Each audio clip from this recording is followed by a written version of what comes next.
Hello, friends. Happy Monday. Happy Labor Day. Syracuse football. They're still at work. We're still at work. We're working for you, even on Labor Day, because that's what we do, because we've got important Syracuse football things to discuss with you. Brent and Emily, Leiker here.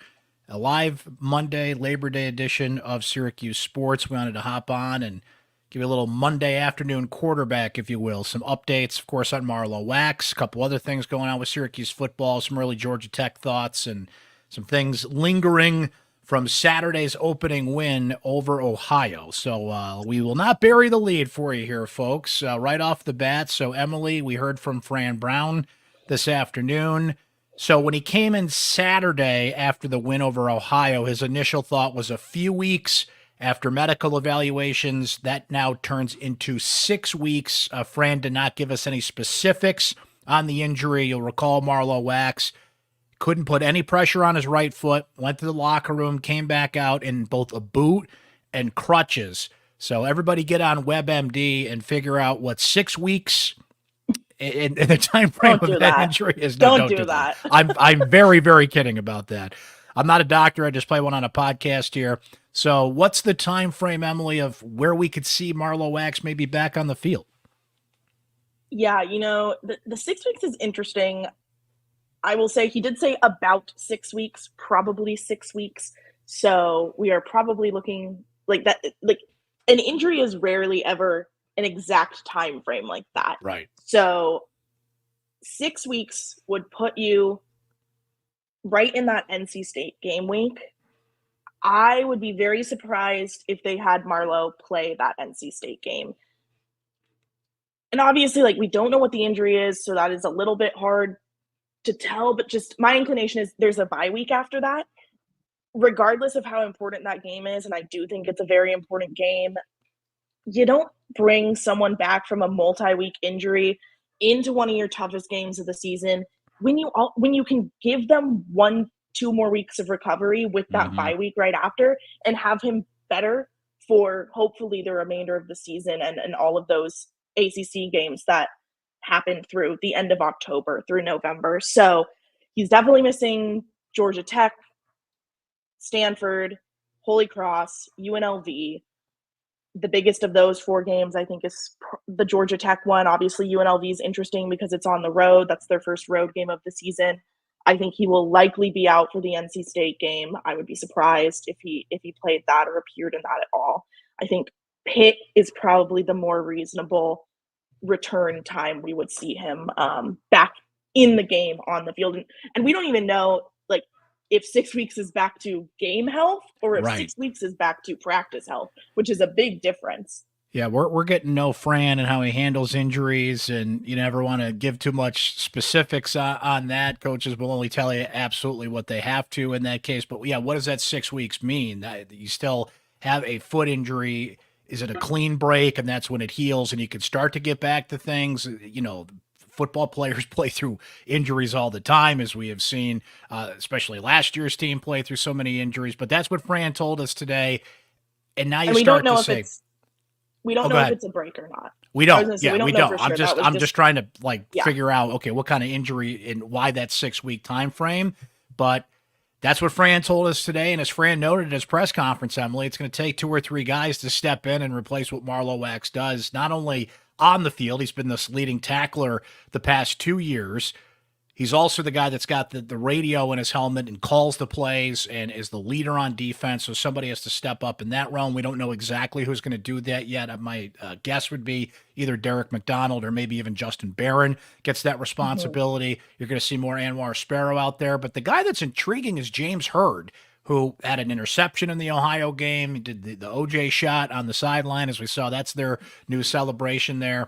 And he gets an opportunity to step right in. And Fran's saying today, that's why we want to build depth at these positions. When you lose players like this, we need somebody that can step right in and not do exactly what Marlo does. He admitted it's going to take a couple guys to fill in that gap, but that's the big difference. You lose a key player in week 1 last year, you lose another key player in week 1 this year, and that's what the portal and recruiting provides, more the portal than recruiting in a sense, somebody that can step right in and at least try and live up to the level that Marlo Wax brings to the table.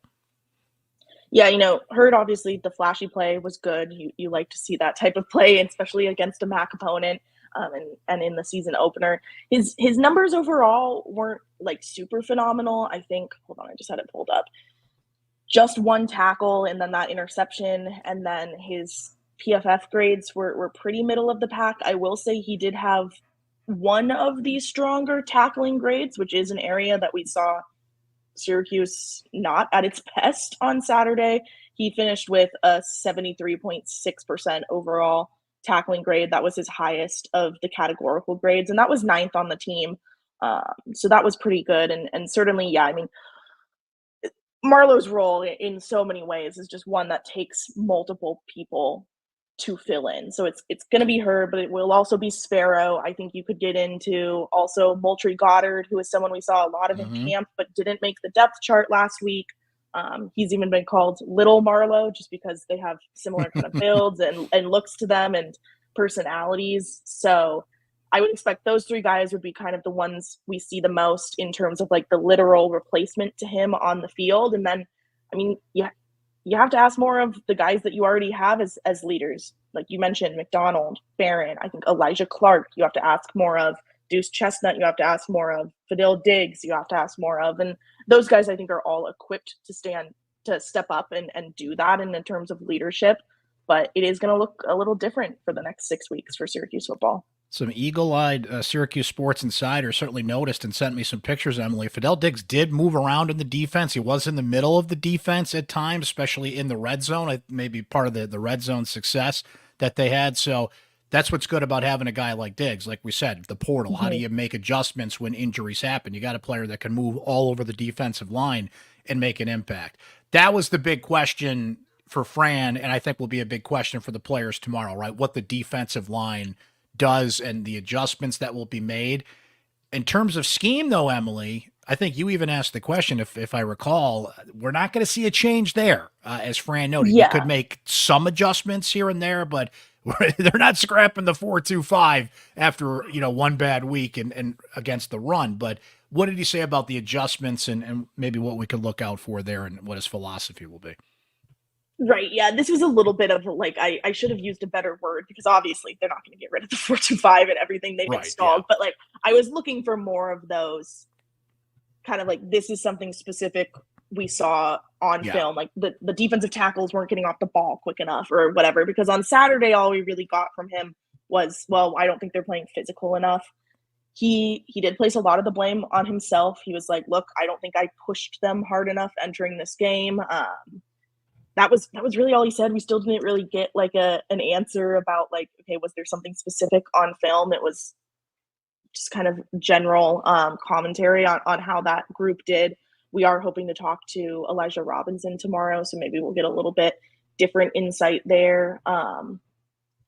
I was tweeting out and finalizing the Marlowe story when this got asked, I believe. Brent, I think there's a question about the over-rotation on the D-line or over-rotation in general, and that was something that I had brought up Saturday night in the post-game pod. Do you recall what that answer was and kind of what he said there about if you felt they were over-rotating at all? I don't think he acknowledged they were over-rotating. I think it was kind of what he reiterated. I'd have to go back and look to be exact, but I think he kind of reiterated what he said about he didn't get on them enough, and that's when he really kind of took the blame that was on me. So it'll be interesting to see if we do get a chance to talk to Robinson, what he says about that, right? Because, I mean, Robinson, as we saw in camp, like he really emphasizes that in those drills and getting in their face. And he kind of has that drill where he holds the garbage can and they kind of come at him. And, I mean, Robinson's a guy that's really in their face about that. But clearly we didn't see that. And while we're on that subject, Emily, first thoughts on Georgia Tech. I know everybody is kind of freaking out now. Well, if Ohio can do this and run the ball this way, then what's Georgia Tech, a team that loves to run the football and is physical and emphasizes this, can do? I feel like this is going to turn out to be a blessing in disguise for Syracuse. I don't know if this is the contrarian in me coming out because everybody's kind of flipping out about it. But if you want to take a step back and look at it here, would you rather Syracuse is coming off like last year? They beat Colgate 65-0 in the first game of the year. And what does that do for you? You eat a couple of Snickers bars. It's empty calories. I think the wake-up call that Ohio provided is going to help Syracuse get ready for Georgia Tech. Now, I'm not saying they're going to hold Georgia Tech to, 55 yards rushing. Like, they're going to get yards on the ground. But it's what you do to keep them out of the red zone, which Fran brought up today. We'd rather teams be kicking field goals than going for touchdowns.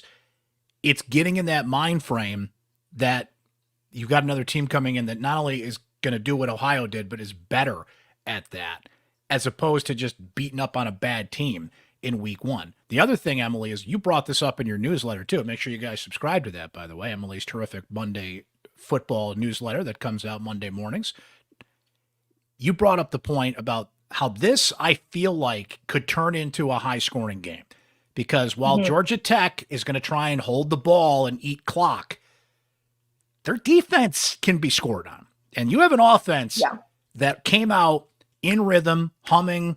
We've seen the 4 or 5 legitimate targets out there. What LaQuint Allen, but like that offense came right out of a cannon in week one. So I think if the defense can, to steal the phrase, bend but don't break, and the offense continues, I think Georgia Tech's better than Ohio, frankly. But your offense is your best defense sometimes. And I think you just got to ask your defense to do just enough and then let us handle it. And I think we're going to see a high-scoring game in the Dome on Saturday.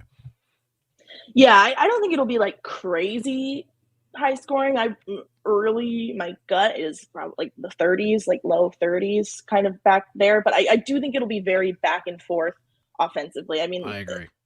Georgia Tech's defense finished last in the ACC in total defense last year. I don't remember what it broke down to in rushing and passing separately, but they did make some improvements there, but it's clearly their weaker side of the ball. And if McCord and Gadsden and Pena and all those other guys and LaQuint Allen can just run that high motor, quick, snappy, consistent offense. I saw a couple comments about that actually was how fast Nixon's offense was on Saturday.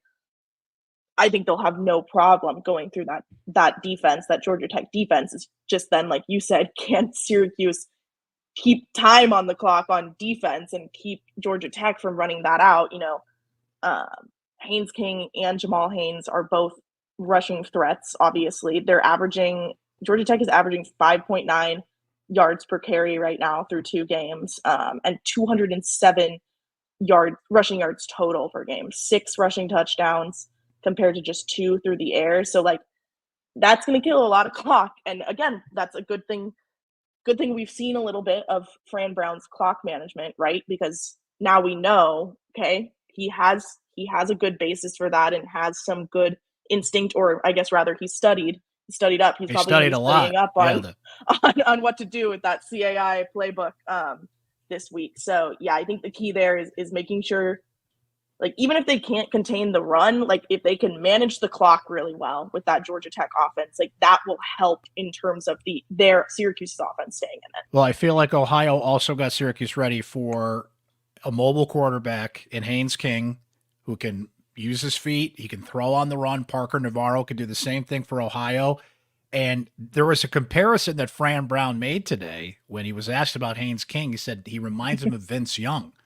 High praise there for Haynes King. Yeah. I'm a fan of Haynes King. He's tough. He'll come at you. He's got a little Garrett Schrader in him. He'll challenge you a little bit, but he can make play. He is one of those guys that utilizes every millisecond. You cannot let up on him, or he's going to find a way to make a play, get rid of the football, or he'll put his helmet down and challenge you out there. So again, I could be dead wrong on this, Emily, but to me, I'd rather you play a team like Ohio that gets you more ready for Georgia Tech. And here's the other thing with Georgia Tech.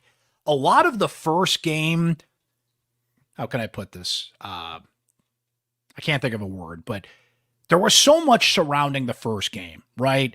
The hoopla, for lack of a better term. What was it going to feel like? And what's the quad walk like? And what's the first time Fran Brown does fill in the blank, right? And our colleague Chris Carlson did a great job documenting a lot of that.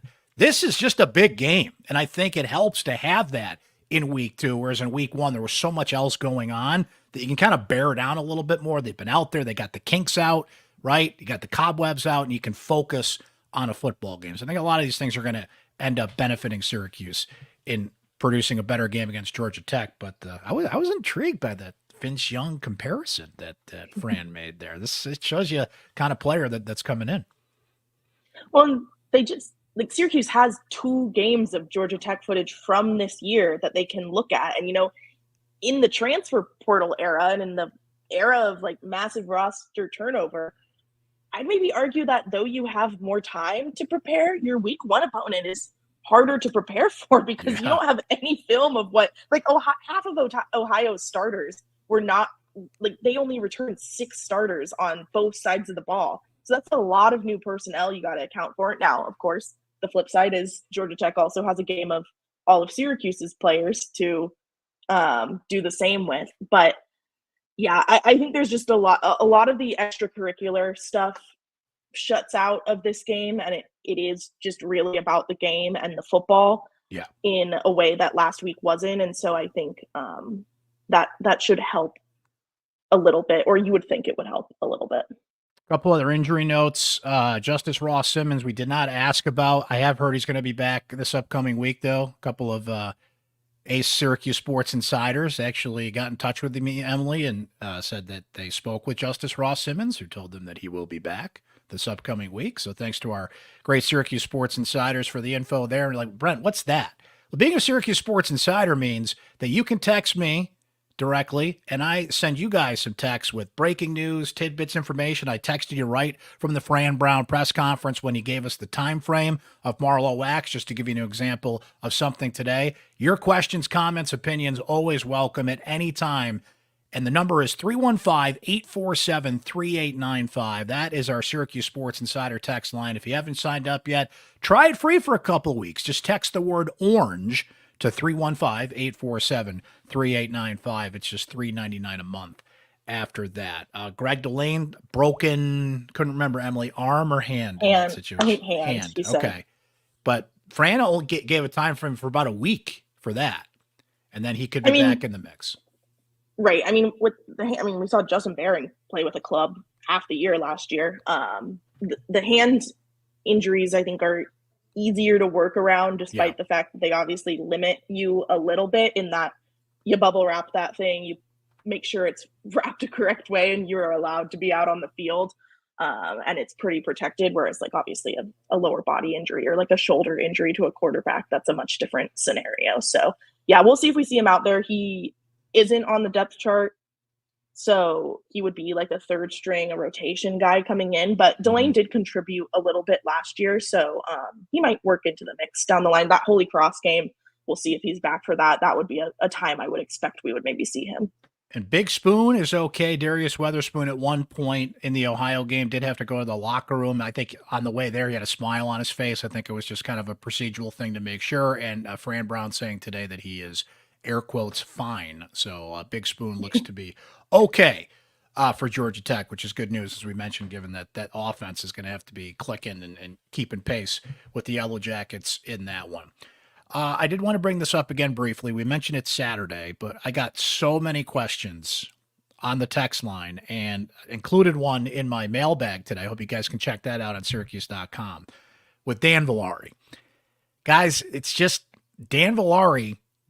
Think of it's the question I got was, man, last year he was targeted so much, I was expecting that again. There's a big difference between last year and this year. Notably, Aronde Gatson, Trevor Pena, Jackson Meeks, and Zede Haynes, right? So in the hierarchy of who's going to get targets from Kyle McCord, and this is nothing against Dan Villari, it's just the way this shook out. He's not in the top 5 right now. He's just not going to be a priority target in the passing game. Emily, I think we're going to hear Villari's name a lot. I think there's going to be a play or two where he's just in the red zone in particular, or he's going to kind of float off a block and he'll be open. You'll see him paving the way for Willis and Allen, and I just think he falls back into a different role. So that was kind of the big week 1 overreactions. That's probably at the top of my list, and a lot of you guys were freaking out about that. It's like, look, he's just a part of a better team now that is deeper at receiver. And last year he had to do everything because he was one of the only ones left that could. And even in that sense, Emily, I think of that image of Villari at the last press conference of the year covered in ice bags. Like he was healthy, but really wasn't. He was gutting through a lot of stuff himself. Now they just, especially at the beginning of the season, but also with all the new faces in there, he's just taking on a different role. That's all. Yeah, a couple numbers I'll throw out there. First, starting with stuff from last year, is according to Pro Football Focus, he was only targeted 24 times all season. He caught 20 of those passes. Never had more than 4 targets in a game. He was targeted 4 times against North Carolina and then 4 times against Virginia Tech. Again, it's like, it's almost like a Mandela effect where like, I think everyone like we obviously did, and it's like we were talking to him a lot, so you guys were hearing his voice because we were talking to him a lot as someone who is really good with the press and offers us great commentary. He was getting noticed on Twitter because he's a former quarterback turned tight end, playing running back, playing quarterback again at the end of the season.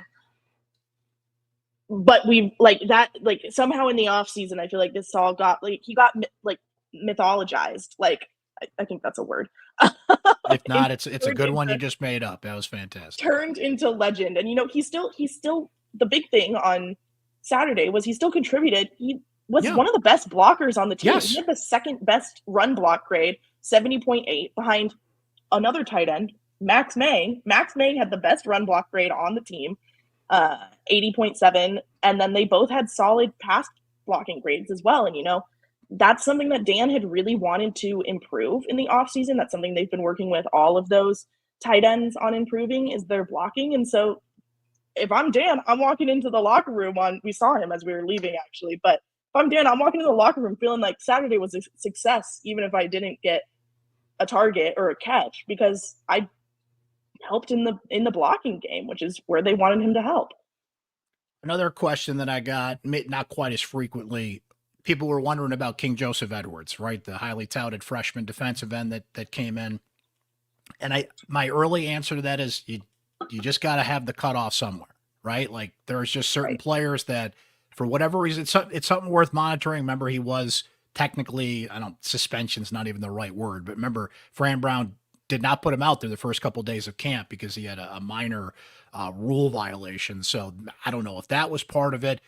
We didn't ask about him, but there's just going to be a cutoff somewhere. And I understand why people would ask about him because he did come in with some hype, and Fran has said best guys are going to get out there. We've seen freshmen out there making an impact. Marcellus Barnes Jr. gets on the field. Yassine Willis gets on the field. So I would put King in kind of the let's just kind of monitor the situation thing and then see if he works his way into a defensive defensive front, pardon me, that did show a lot of rotation in week 1, but we'll see if that's the case in week 2. But a lot of you guys were wondering about him, but I think that's just kind of a wait and see on that. Isaiah Hastings didn't get a ton of reps as well, so that's something to keep an eye on.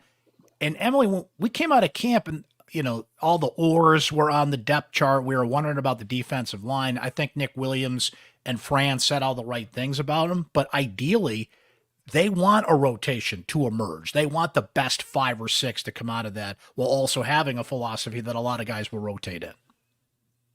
Yeah, and a young guy we should shout out who did have a really good game. I mean, he only played 18 snaps, but Murad Watson is one of those defensive tackles that rotated in, and he had the 4th best overall defensive grade on the team. Wow. And was graded pretty high in both run defense and tackling as well. So that was a strong debut from him.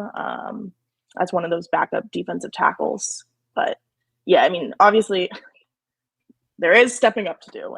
No one is coming in here being like the run defense was fine and we're over exaggerating. Like run defense on Saturday sucked. I do think it's going to be better by this Saturday. I agree. One last thing here, Emily. I polled our Syracuse Sports Insiders about the new seats at the Dome. I just wanted to know, what was the experience like, good, bad, and everything in between? I got a ton of responses from our Syracuse Sports Insiders. Over last count, over 50 of you had already responded. And rave reviews, I have to say. Everybody that, almost 100% that responded back, loved the seats. They were comfortable. Certainly an upgrade over the old benches that were out there. But I wanted to know about like cup holders and leg room and things of that nature. And most of the feedback was, leg room's not as good. There's no armrests in the upper deck. and a couple minor things. It's almost like when you're at a hockey game, some people were annoyed that they weren't stopping people from going in and out when, the game was in play, and just first game adjustment kind of things. People were not as upset about the lack of cup holders as I thought. Like I said, there's some people where, your knees were kind of touching the seat ahead of you, but I think that's the case in a lot of other arenas. I think we found out with the leg room how spoiled that we were at the Dome for a long time, especially when it's not sold out. You can kind of, spread out a little bit here. But again, for the most part, people said loved it and glad that they made the upgrade. And some people may have to adjust a little bit here and there. But all told, I think it was a hit. Yeah, I didn't make it down to go sit in any of the seats Saturday just because we stayed outside for the quad walk, and then I had a couple things to do before pregame. But this week I'm going to try and go down there before fans come in and take a seat myself. So I'm curious, but that's good to hear. I did sit in one, and I was thinking, if I bought this ticket, would I be happy with it? And the answer is yes. And as Pete Sala has said, and Torrey Ball has said, and John Wildhack, when they did those surveys and over the years and what fans wanted, the top two things were air conditioning and actual seats. And those things are now there in the Dome. The Wi-Fi, I'll just say it's getting there. I don't think it's perfect where they want it to be, especially for a building that's named after a wireless company, but it's dramatically better than it has been in recent years. Like all those creature comforts that you want when you go to a game and the modern amenities, I have to say the Dome has made a marked improvement on a lot of that. And it's all going to not be put to the test, but it's all going to have a great run Saturday, Emily. Early tracking for Georgia Tech is certainly going to be a bigger crowd than Ohio. I think they're going to top 40,000.